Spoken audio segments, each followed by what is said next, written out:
So I've been looking for a coffee table recently, but shopping for furniture online sucks. You can't tell what anything really looks like or feels like. You can't test the couches. I've also heard a lot of horror stories about new furniture falling apart quickly. 6 weeks in, this couch pills so badly. I'm sitting here and all of a sudden, crack. Ow, another nail! I regret it so much, it makes me literally want to cry. I don't want this sofa anymore. I figured I needed to shop in person, so I came to Wayfair's new brick-and-mortar store in Chicago. I also asked a furniture expert to join me. Coco Lemery spent years as a furniture designer for places like Pottery Barn and Williams-Sonoma. I have to say, looking around the store was super fun. Way better than scrolling on their website. You can connect your TV sound to the table via Bluetooth, just like you always wanted. But right away, Coco noticed two big things about the furniture there. First, almost everything was a cheap copycat of another design. This gets very close to a Windsor chair, the wishbone chair is that one. And second, a lot of stuff was low quality. This is actually designed to go here. Here you go, little buddy. It's not just Wayfair, it's becoming harder to find well-designed quality furniture, even if you're willing to spend a little extra. Price absolutely does not indicate quality in the furniture industry. I wanted to know what does indicate quality. So I bought this little guy from Wayfair and this vintage table online with similar design features. I took them both to Coco's studio to run a few durability tests. What we found explained a lot about how furniture used to be made versus now, and what the future of furniture might look like. There was no Wayfair or Overstock or Amazon when my parents bought their first home in the late 80s in Ohio. There wasn't even an IKEA in our town. They relied on their neighbors and community to get used furniture like this side table. I found the exact same one on a furniture resale site. It's worth over $1,000. Definitely not something they'd have been able to afford at the time. When I moved into my first apartment in the city, they gave it to me. There's still a little bit of water damage, but it still looks good and it's standing sturdy. But when I look around at the furniture I bought myself, it's mostly boring IKEA designs, some Eames dupes, and literally outdoor furniture from Amazon. I doubt any of it will last till my next apartment, let alone the next generation. It comes in pieces. If you have to re-screw it, you've already ruined it because it's not actually wood. I was talking about this with my coworker Gerald, and he showed me this beautiful table his grandmother bought in the 90s. Damn, when did it become rare to actually have a solid wood table? When did this kind of thing stop being accessible to someone like my grandma, average income, and has this heirloom table? There's nothing rickety on that table at all. If you bought furniture in the US before the mid-2000s, chances are it was made in North Carolina. Both of these tables were, this one by a company called Broyhill, and this one by Henderson, founded by former Broyhill employees. These days, North Carolina's furniture industry isn't doing so well, but when Broyhill was founded in 1926, it was kind of the perfect place to get into the furniture business. The state's first furniture factory had opened in the 1880s in a city called High Point. Then, at the turn of the century, High Point started holding a huge furniture expo, where buyers spent billions of dollars on furnishings to sell in stores across the country. By the 60s, a full 60% of all furniture made in America would come from this 125-mile radius, and by the 80s, it had earned the nickname the Furniture Capital of America, beating out Chicago, New York City, and even Grand Rapids, Michigan, which was literally called Furniture City at the time. How did they do it? Well, making furniture comes down to 4 things: design, material, production, and transportation. North Carolina furniture makers were uniquely positioned to have an edge on all 4 of those. They didn't spend time or money on design, they just copied the pieces made by popular furniture companies of the day. And as for materials, half the state is forest, full of hardwood trees: pine, oak, chestnut, and maple, perfect for making sturdy furniture. They found ways to cut production costs by making the furniture with cheaper woods and then covering it in hardwood veneers. Other ways to cut costs? Those early furniture companies focused on mass producing a few basic items, and they had access to a huge pool of cheap labor willing to do it. After low crop prices in the late 1800s ushered in an agricultural depression, North Carolina's black sharecroppers and poor white tenant farmers quit farming and got better jobs in furniture factories. They were paid about $821 per year, about half of what the furniture workers in the North were paid. Race was a huge factor in keeping wages low. As one economic geographer wrote in 1934, "A great black laboring force has always done the hard labor of the South and is willing to do so and oftentimes do it better for less wages than those paid the white man." Factory owners also exploited the racial divide to prevent workers from unionizing, allowing them to pay both black and white workers less. Obviously, having such low wages was a big part of why North Carolina could make furniture so much cheaper than New York and Chicago and Michigan. But this exact pattern, the industry moving its center to wherever the cheapest labor was, would repeat itself in less than a century. We'll get to that in a minute. The other big reason High Point became America's furniture capital was that it was perfectly located to transport all that furniture to stores across the country. It sat on the highest point of this railroad line. Get it? High Point. This one is important because if there's one enduring truth about furniture, it's that it's a pain in the ass to move. Pivot! Pivot! Pivot! So to buy furniture back then, you'd pick out something from a showroom near you, then it would be carefully shipped to you by trusted professionals, and you'd probably keep that same piece for decades, maybe even pass it down to your kids. Even as globalization started shifting other industries in the 70s and 80s, High Point remained the center of US furniture manufacturing, because how would you even ship a king-size bed across the ocean? The way to do it, it turns out, is so simple a moose can explain it. The idea is beautiful Swedish designed furniture at our lowest possible price. You pick up your catalog, choose the item, pick it up, take it home, and put it together. Right. So those beautiful Swedish designs tended to be simple and focus on detachable elements so that everything could fit in a flat pack box. They also used lighter materials like MDF and particle board, which are made from wood chips, sawdust, and shavings, glued together in the shape of a board. Knockdown furniture, as it's also called, can be shipped easily and more efficiently, and the customers save some of the labor costs by putting it together themselves. When IKEA opened its first store in the US in 1985, only 2% of the furniture in the US was flat-packed. Within 7 years, it was up to 10%.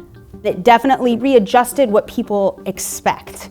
No one is expecting a full piece of furniture to arrive at their doorstep fully assembled. With the rise of flat-packed furniture, North Carolina was starting to lose some of its competitive edge, because now it wasn't that important for factories to be located close to the retail stores. Remember how North Carolina's cheap labor made it the manufacturing center of the US? Well, you know who has even cheaper labor than North Carolina? China. That became extremely relevant in 1999 with the US-China World Trade Organization agreement. The US agreed to cut tariffs on Chinese imports, and China would do the same for US imports. This was meant to foster more trade. We'll be able to export products without exporting jobs. What actually happened was the opposite of that.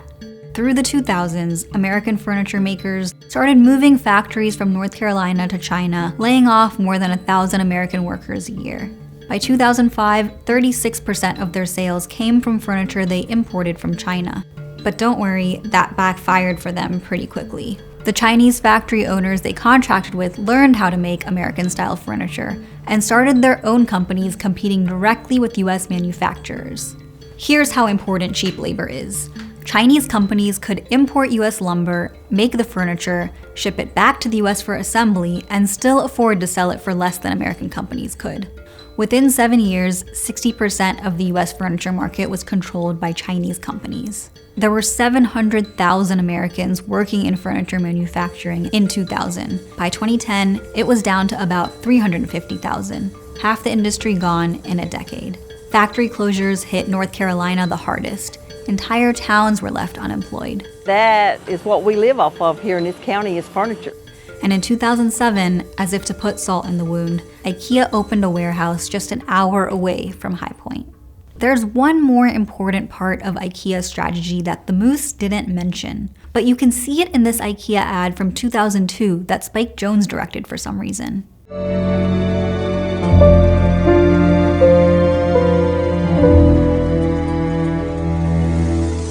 Many of you feel bad for this lamp. That is because you're crazy. It has no feelings, and the new one is much better. In other words, forget heirlooms for your grandkids, throw away your old furniture, and buy new. And they got people to do it by continuously dropping prices. Get the prices down and you increase sales. We created that demand, not the consumer, a former IKEA exec told The Guardian. Look at this IKEA catalog from 1985, the year the first US store opened. These 4 iconic products are still for sale today, but they cost less now than they did back then. How is that possible? Before I answer that, I need to tell you about one more thing that disrupted the furniture industry: racksandstands.com. Never heard of them? Well, you've probably bought something from them, or as they're known today, Wayfair. At first, racksandstands.com only sold, well, racks and stands, but today Wayfair sells every type of home furnishing. They have a massive catalog of more than 14 million products. Compare that to IKEA's measly 12,000. But their strategy has remained the same since the racks and stands days. Drop shipping Chinese-made furniture with free delivery. It's important to note that Wayfair doesn't design anything. They're just working with like over 11,000 suppliers. They're gonna take the photos, add it to their website. They might give it a different name. Then when a customer goes on to a Wayfair and buys that lamp, they'll go, oh, hey, supplier, I need you to fulfill this order for me. Can you please package it up and deliver it to this person? You don't have to own any of the supply and you can still sell it. Other direct-to-consumer brands popped up throughout the 2010s. Most of them use a fast fashion business model. Instead of selling a few well-made pieces that could last a lifetime, they have every single micro-aesthetic possible. Wayfair today is actually these 5 sites, each focusing on a different style and price point. And since consumers started focusing more on trends than quality, manufacturers realized they could cut all kinds of corners: cheaper materials and shoddy construction. This is what I wanted to dig into with Coco. If I had to guess, this was made 70s, maybe 80s. We chose to compare these 2 tables because they seemed representative of their eras. The Wayfair table was made in China. It's shipped partially disassembled in a flat pack box, and it's marketed for its classic style, not to last long, but to match a customer's current aesthetic preference. This table, from Ethan Allen, was likely made in North Carolina. It was probably delivered in a single piece, and it was built with the classic style so that it could be used for generations. This is obviously a maple table. Yeah. What's very exciting is the 2-tier level. That's something that you don't really see anymore. It also has a solid wood drawer. Modern drawers are always going to be made out of like plywood or particle board. And that's when there are drawers at all. Companies are hesitant to put drawers and doors in storage because that just makes the product so much more expensive. The other thing to note about this drawer is the way it's attached to the table. These beautiful dovetail joints that you can kind of see as they flare out, and that just helps with grip and the joinery, the way that it's connected, making for really solid construction. A really beautiful design feature and lends itself to the durability of the overall piece. What's the less good way to join? Oh man, I mean, you can see everything from it just glued or pinned in place. There's probably 100 different ways that you could make this drawer, but the dovetail would be in the top 5 ways in terms of quality. Yeah. First up, a materials test. Okay, so I'm going to start in this one area where you do see a little bit of water damage here.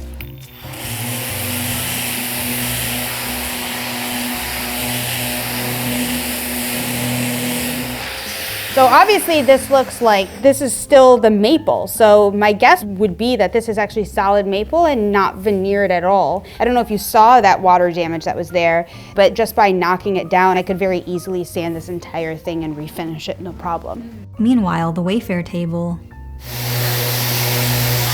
So as you can see, we've got our primer layer underneath.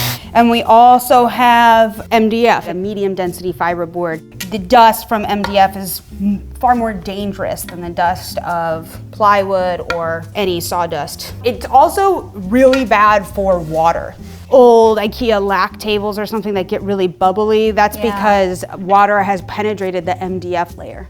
Next, we decided to test how strong the tables were with a little tensile strength test.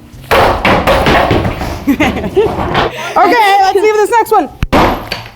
Okay, beautiful. Let's go check out our chunks. First of all, this is really impressive to me. like super impressive that it really only broke along the seam line. And you can tell that that is maple all the way through. And also like around the apron, like this is still screwed together. The stretchers, you don't see any damage at all. And then you can see that the MDF top just very easily ripped out of the whole threaded insert. And you can see what the composite is made of for the MDF.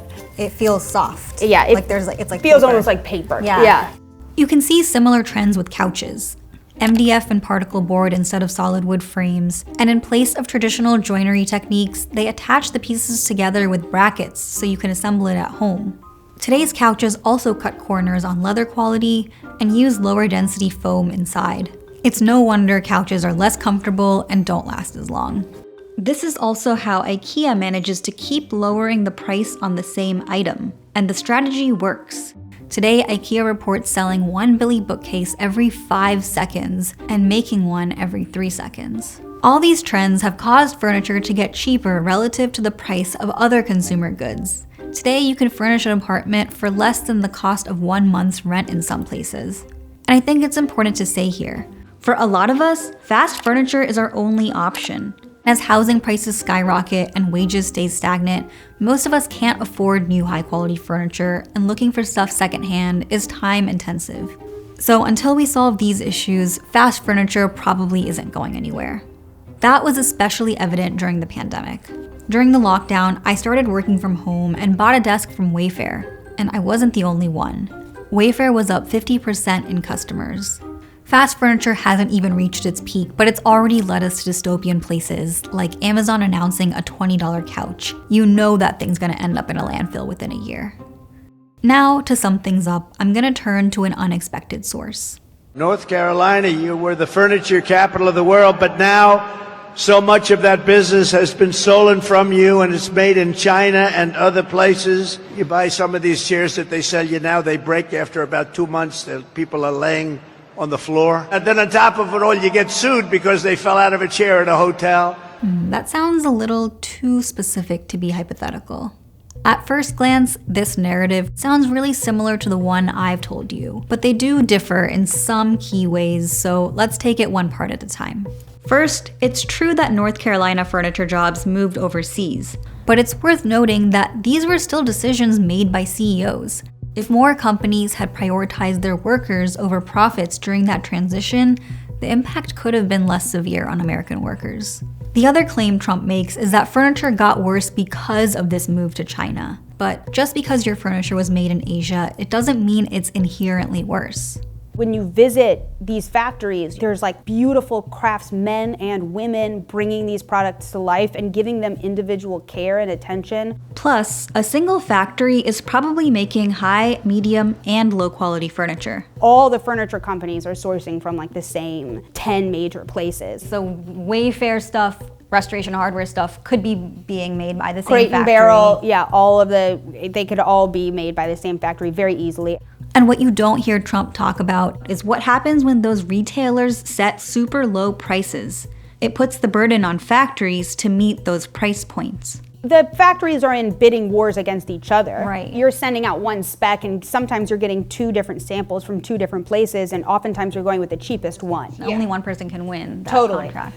That's how you end up with videos like these, showing furniture workers in Vietnam brought in to eat, sleep, and work at the factory. The only people positively benefiting are people who are like C-level executives who basically show investors, oh, look at how much profit I've driven. Trump claims to have the solution for the entire American furniture industry: tariffs. All of your furniture makers are going to come back and come back bigger and stronger and better than ever before. That's an interesting promise, because Trump had already imposed higher tariffs on China during his first term, and Biden left those tariffs in place, so they've been in effect for nearly a decade now, and still furniture jobs have continued to decline in North Carolina. Chinese manufacturers simply moved their factories to countries that aren't subject to US tariffs, like Vietnam. The other reason tariffs aren't going to bring jobs back for US furniture workers is that tariffs are just one small part of a furniture company's overhead costs. Human labor is the most valuable thing on the planet. It's always the question of where can we find the cheapest human labor. So the factories will just follow wherever the cheapest Absolutely. labor is. Wages have always been the driving force behind the furniture industry's move, first from Michigan, Chicago, and New York to North Carolina, then to China, and now to Vietnam and other countries. And what effect will tariffs have on consumers? Well, furniture companies claim tariffs will force them to raise prices, but we should be skeptical of that narrative as well. IKEA's strategy of lowering prices to increase consumer demand shows that their prices can and will change regardless of various countries' trade policy. Tariffs are neither a magic bullet to bring back jobs, nor are they the only reason that you might pay higher prices. The reason why nearly 500,000 American furniture workers lost their jobs is the same reason your couch sucks. Choices made by modern multinational corporations to prioritize profits at the expense of workers and consumers. So, if we want to make America great at domestic furniture production again, how do we do it? Well, North Carolina's furniture industry is not dead. High Point Market still brings in $6.73 billion into the state each year. That's the equivalent of 4 Super Bowls. And big CEOs can follow the example of people like John Bassett, who fought tooth and nail to keep his furniture business in the US, saving hundreds of jobs. He actually got a lot of hate for doing that, from other furniture manufacturers, Washington lobbyists, and right-wing American economists. Beth Macy, who profiled Bassett for her book Factory Man, says that one economist told her, "In reality, we shouldn't be making bedroom furniture anymore in the United States." But Bassett believed those jobs had value and that they were important to his community. For workers in the Piedmont region, furniture manufacturing was a good, decent-paying job that people had pride in. If America is going to play a role in furniture manufacturing again, we need more people like Bassett who value both quality products and good jobs, instead of pitting consumers and workers against each other. As for my coffee table search, I ended up finding this one at a yard sale. It was made in North Carolina in the early 2000s by a company named Drexel, and it's in perfect condition. But the best part is I got it for $20. Thanks for watching The Classroom. We made this video because of your comments asking for it, so make sure to let us know what other issues we should cover. And as always, don't forget to like and subscribe.